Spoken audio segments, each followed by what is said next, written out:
churning butter, picking vegetables from our garden, baking bread from scratch. Rural life might not actually be bliss, but it does make a very nice fictional setting for fairy tale retelling. I'm Taryn Tyler. I am an indie author, and on this channel we talk about gothic books, fairy tales, folklore, poetry, really anything bookish. And today I have some recommendations for you. Fairy tale retellings with cottagecore vibe. Now that winter is coming to a close and we're heading into March and things are starting to look a lot greener, I'm sad to see the winter go, but the nice thing about spring that it is time for gardening, and a rural setting that features a lot of idyllic landscapes and gardening kind of feels like the vibe right now for me. So if you're looking for some quiet, slow, soft books to escape from the world as it is right now, I have some recommendations for you that you could check out. These are all fairy tale retellings that take place partially or completely in rural settings where the characters are secluded from large cities and the pomp of ceremony and such. These retellings emphasize community and personal bonds and more of a quiet way of living over courtly life, great deeds, wealth, power, that sort of thing. So if that sounds good to you, stick around because I have some books that you might enjoy. I only own 2 of these books, so we'll see how tech savvy I can get, see if I can actually put some book covers up here. All right, there we go. So the first book is Straw into Gold by Gary D. Schmidt. I read this literally in one sitting when I was in high school. It is the story of a 13-year-old boy named Tousle who was raised by a, we're going to say he's not quite human. He's a strange little man he calls Da. And one day Da takes him to see the king's procession.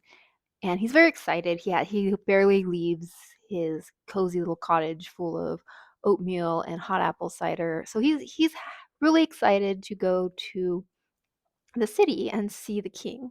But when he's there, the procession doesn't seem as festive as maybe he would want it to be, in that everyone's celebrating, everyone's acting like it's festive, but it's actually to celebrate squashing a rebellion. And when he sees the rebels march through the street, he feels an automatic sympathy for them, even though he's just a kid. He doesn't know a lot about politics and what's going on there. He loses sight of his Da and meets a blind boy, and they end up going on a quest to solve the riddle, what fills a hand fuller than a skein of gold. This is a Rumpelstiltskin retelling. Um, his Da is Rumpelstiltskin, and either him or the blind boy, we don't know which, is the king's son. And as the quest progresses, he finds out how that all interplays and how the queen and the rebellion and everything play into that. What I remember loving most about this book, and I've read it several times. It's been several years since I have read it, but I have read it several times. It's best read with a hot cup of hot cider and some oatmeal. Just if you know, you know. That's the best way to read this book. What I remember loving so much about this book is how well drawn the characters are. It's pretty quick to read through. It's a YA book, but the characters just feel so real, and there's so much warmth in the way they bond and become friends, and it's just good. It's just good. You should read it. It's very cozy, and you should check it out. Next, we have Beauty by Robin McKinley. This might be the first fairy tale retelling I've ever read. I was so into Robin McKinley's books when I was in high school. That might have really been what like turned me on to fairy tale retellings in general. But this is a retelling of Beauty and the Beast. It is very faithful to the original text, not the Disney one, but the original story. So there's three sisters. The youngest is named Honor, but when she was little, she didn't understand what honor meant, and she was just like, "How about you just call me Beauty?" So everyone calls her Beauty. I think her older sisters are named like Grace and Hope. So like they were all named after her virtues, but Beauty decided she just wanted to be called Beauty because she was a kid. But their father, who is a merchant, goes bankrupt, and so they move to a rural community out in the countryside. They settle in relatively happily, but one day the father goes to find out if one of his ships might have been recovered, and maybe some of their fortune has been recovered with that. And he asked the daughters what he could bring back for them if that is the case. Beauty misses roses. There aren't any that grow in that area, so she asks for a rose. But he finds out his ship is not recovered, and on his way home, he stops at a castle in which he picks one of the roses because he thinks at least I can bring Beauty what she asked for, even though I have to return home empty-handed to the other girls. And you know the story of the Beauty and the Beast. The Beast finds him, he gets mad, and only agrees to spare his life based on the idea that he would bring his daughter to come and stay with him. The father goes home.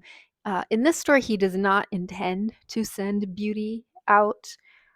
He just wanted to come home to say goodbye, and then he's going to head out himself. But Beauty, or Honor, decides that's not going to happen. And in the middle of the night, she sneaks out and goes to the castle without her father knowing. And then when we get to the castle, it is so very whimsical and magical. She is like talking to all these magical entities. And I think what I really love about the story really is the setting. Even when they're still in the village, it's very, very, very cozy and feels like idyllic. And I love that the sisters get along. There's so many stories, specifically fairy tales, where there's a rivalry between sisters or stepsisters, that it's nice to just see girls supporting each other and sisters getting along with each other. And of course, we all know what happens once she gets to the castle. But yeah, that was my very, very first fairy tale retelling. Next, we have Spindle's End, also by Robin McKinley. I really loved her writing when I was young.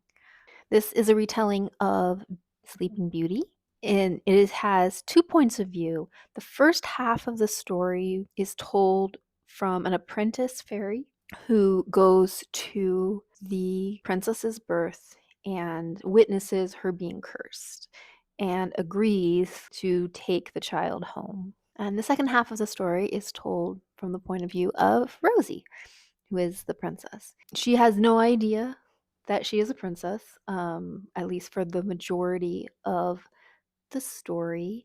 She has a flirtatious relationship with the local blacksmith, although there is a prince in the story as well. And she is very, very close with her friend Peony. And in fact, this might be the book with the first girl on girl kiss I've ever read. Not to spoil, if the girls don't end up together, they're just very close, but they do share a kiss in the course of the story. And again, it's girls supporting girls, and I love that.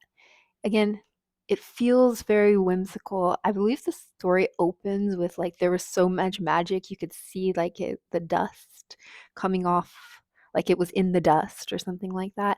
And that's kind of the vibe you get. It's very rural, very cute cottagecore. Growing up in a village until Rosie finds out who she is and has to decide what she wants to do about it, which might not be the ending you expect. This next one I actually do own a copy of, and it is Uprooted by Naomi Novik.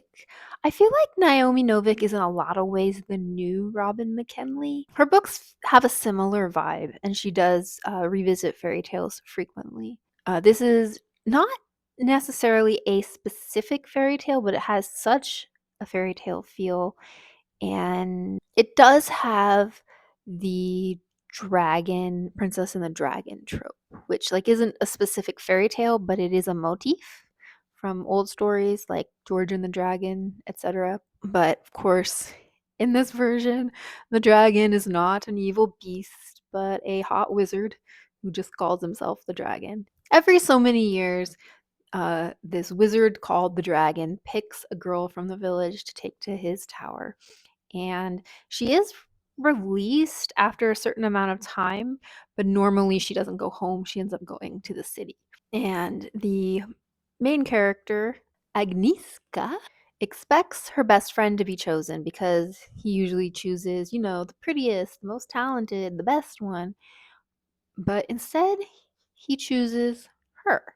And when she gets to the castle, he, without her permission, starts teaching her magic. And it's a bit of an enemies to lovers thing, while there is a greater plot going on that involves the king and the kingdom. Again, this one has a theme of women supporting women because she has a best friend from the village who she does work very hard to rescue. I really do love the magic system, and I know he kidnaps her in the beginning, but it in this fictional world it doesn't feel quite that icky. Towards the end he does like apologize and say, "Oh, I didn't realize how that would have affected you." But like in reality, like you're taking people away from their families and they can't see them anymore. How are you going to not notice that that would bother people? But if you can suspend your disbelief for that one plot point and still like root for them to be together, it is such a fun book. It is a delight. This is another one I read, I think within 24 hours. I had like terrible eye strain and I just didn't care because I was like zipping through it. The world feels so rich and vibrant, and there are a lot of twists you don't quite expect. And lastly, and you can take this one with a grain of salt. I know it's not an impartial recommendation, but Snow Roses by me. This is a retelling of Snow White and Rose Red. It also has elements of Snow White and Little Red Riding Hood in it. It is the story of two girls who find each other deep in the heart of a haunted forest. We have Rose, who is looking for her grandmother, and Snow, who is hiding from her stepmother, who wants to kill her. And they form a strong bond, hiding together in the woods. Maybe they fall in love, and they help each other learn to be stronger and face the world outside. Just as a warning, it is a little darker than the other ones I've mentioned. Definitely check out the content warnings. It's got spooky vibes with werewolves and ghosts and things, but there are also some heavy subject matters that are touched on. So, go into that knowing what you're doing. Bonus is when you read this one, you are supporting an indie author. So, there is that as well. Let me know if you know of any fairy tale retellings with cottagecore vibes, because I love books like that, or I wouldn't have written one. And I am in the mood for something very light and wholesome, I guess, as we go into spring. I hope you're all enjoying your reading, and I think that's it. Thank you so much for watching. Please consider subscribing to Ink Spills if you enjoy fairy tales, gothic literature, poetry, book recommendations, or writing. The hellscape that is the world right now. Can I say hellscape this early in the video? From the blank scape that is the world right now. He's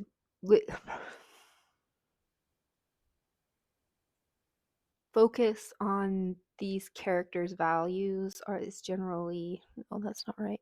Blah blah blah.